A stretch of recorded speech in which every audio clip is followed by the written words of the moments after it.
Love. Every man on this planet is taking his initiation in love. A new commandment I give unto you, that ye love one another. Ouspensky states in Tertium Organum that love is a cosmic phenomenon and opens to man the fourth dimensional world, the world of the wondrous. Real love is selfless and free from fear.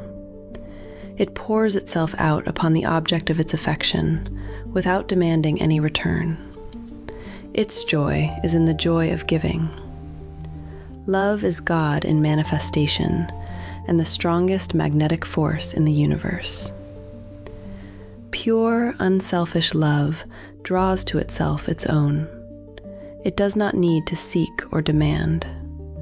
Scarcely anyone has the faintest conception of real love. Man is selfish, tyrannical, or fearful in his affections, thereby losing the thing he loves. Jealousy is the worst enemy of love, for the imagination runs riot, seeing the loved one attracted to another, and invariably these fears objectify if they are not neutralized. For example, a woman came to me in deep distress. The man she loved had left her for other women and said he never intended to marry her. She was torn with jealousy and resentment and said she hoped he would suffer as he had made her suffer, and added, "How could he leave me when I loved him so much?" I replied, "You are not loving that man, you are hating him," and added, "You can never receive what you have never given. Give a perfect love, and you will receive a perfect love. Perfect yourself on this man. Give him a perfect, unselfish love, demanding nothing in return. Do not criticize or condemn, and bless him wherever he is."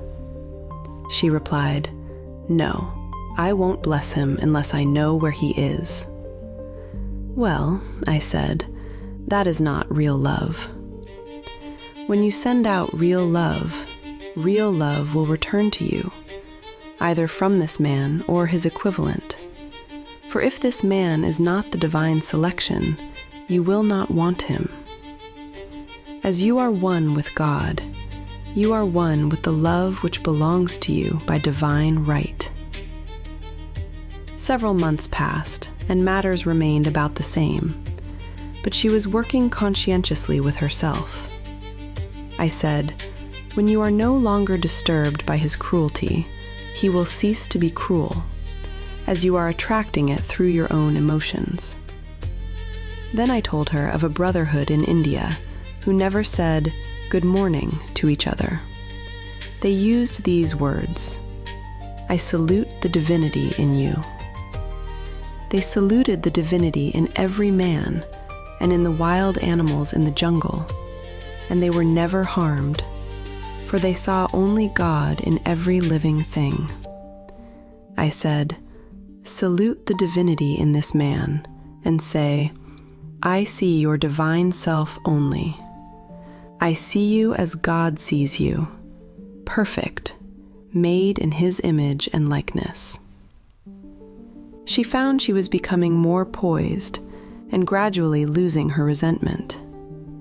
He was a captain, and she always called him the Cap. One day she said, suddenly, "God bless the Cap wherever he is." I replied, "Now that is real love. And when you have become a complete circle and are no longer disturbed by the situation, you will have his love or attract its equivalent." I was moving at this time and did not have a telephone, so was out of touch with her for a few weeks, when one morning I received a letter saying, "We are married." At the earliest opportunity, I paid her a call. My first words were, "What happened?" "Oh," she exclaimed, "a miracle. One day I woke up and all suffering had ceased. I saw him that evening, and he asked me to marry him. We were married in about a week, and I have never seen a more devoted man. There is an old saying, "No man is your enemy, no man is your friend. Every man is your teacher." So one should become impersonal and learn what each man has to teach him. And soon he would learn his lessons and be free. The woman's lover was teaching her selfless love, which every man, sooner or later, must learn. Suffering is not necessary for man's development. It is the result of violation of spiritual law. But few people seem able to rouse themselves from their soul sleep without it. When people are happy, they usually become selfish, and automatically the law of karma is set in action. Man often suffers loss through lack of appreciation.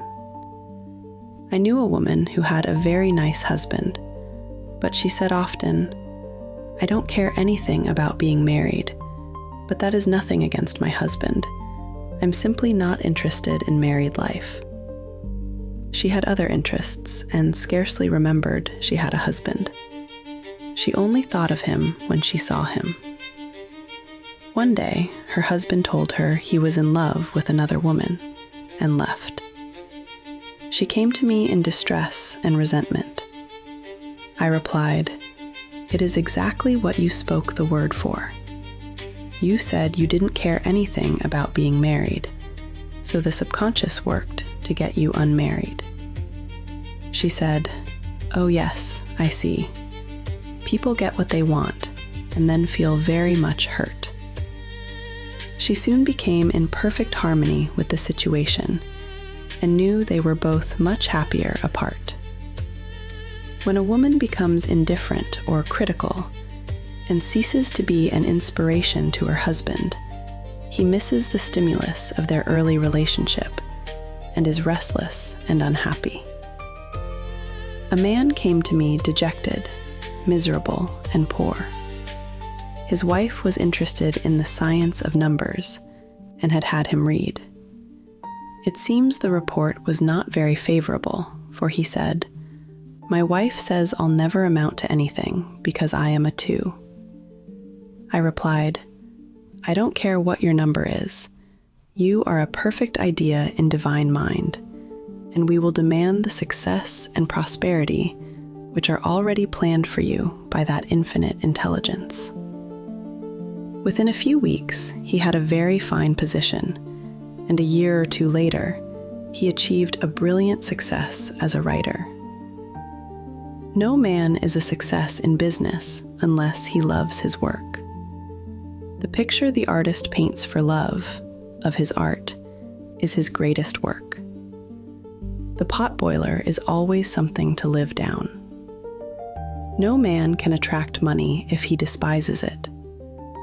Many people are kept in poverty by saying, "Money means nothing to me, and I have a contempt for people who have it." This is the reason so many artists are poor.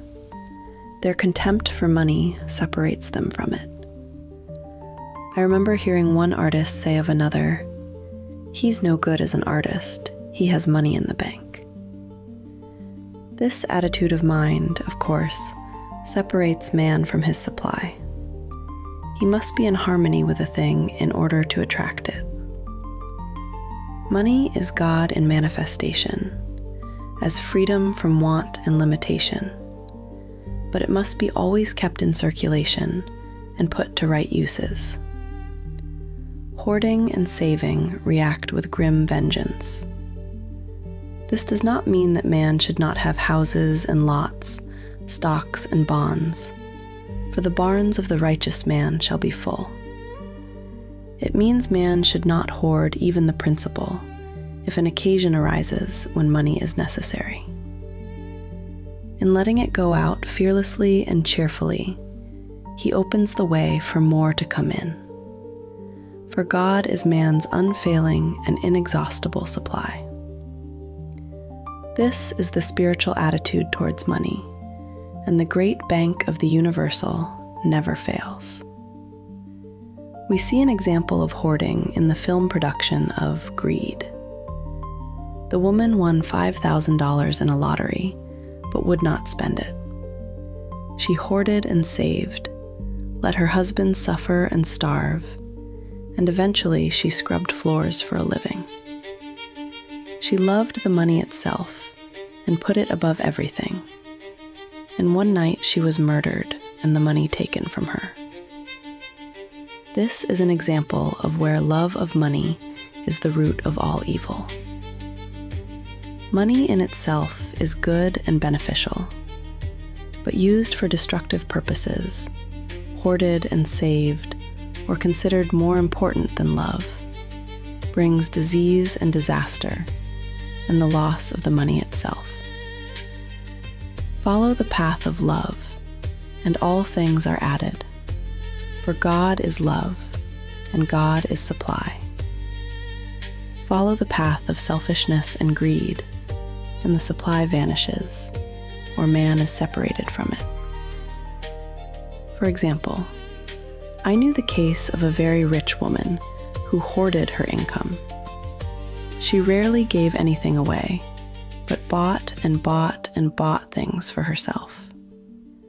She was very fond of necklaces, and a friend once asked her how many she possessed.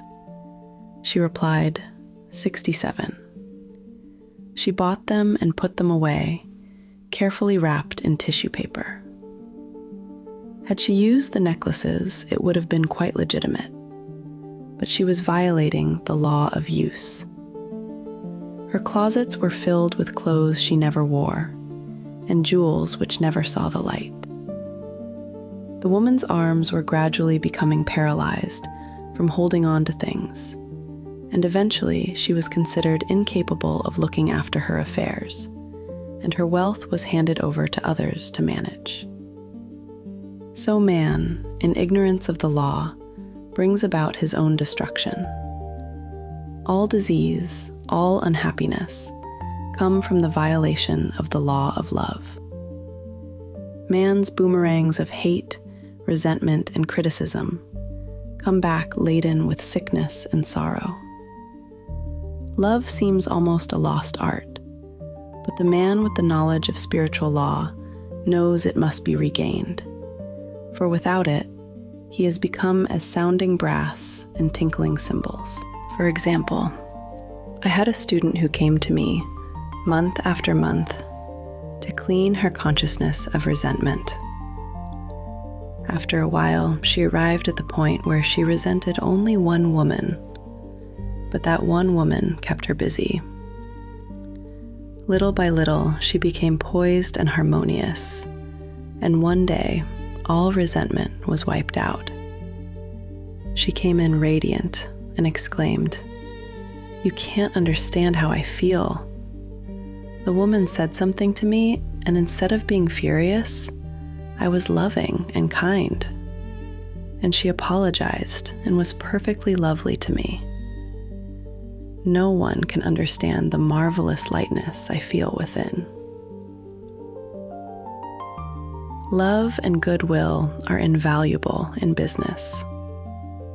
For example, a woman came to me complaining of her employer.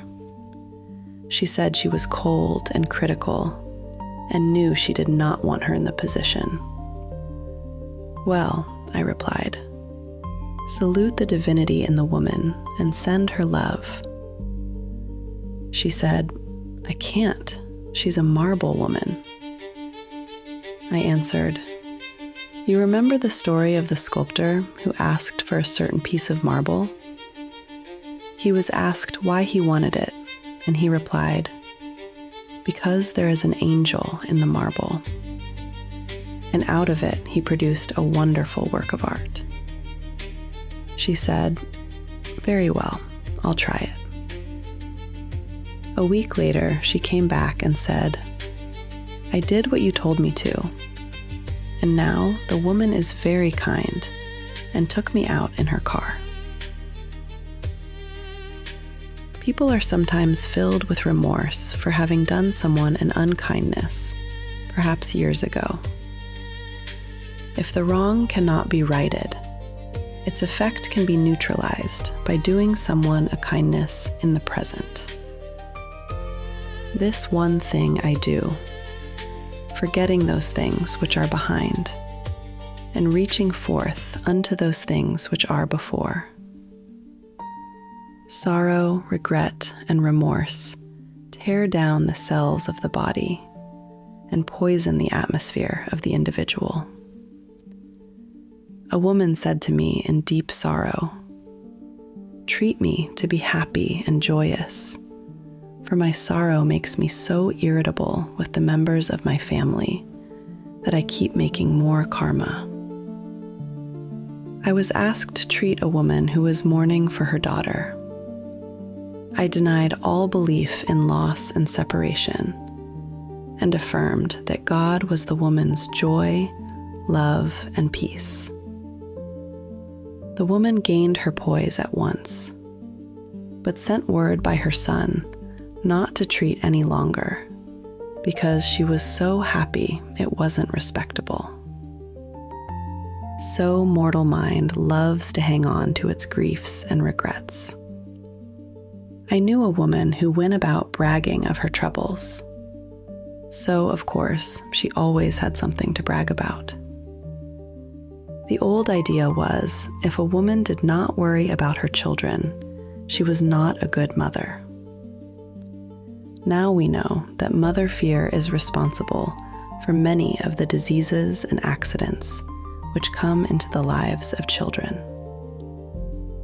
For fear pictures vividly the disease or situation feared, and these pictures objectify, if not neutralized.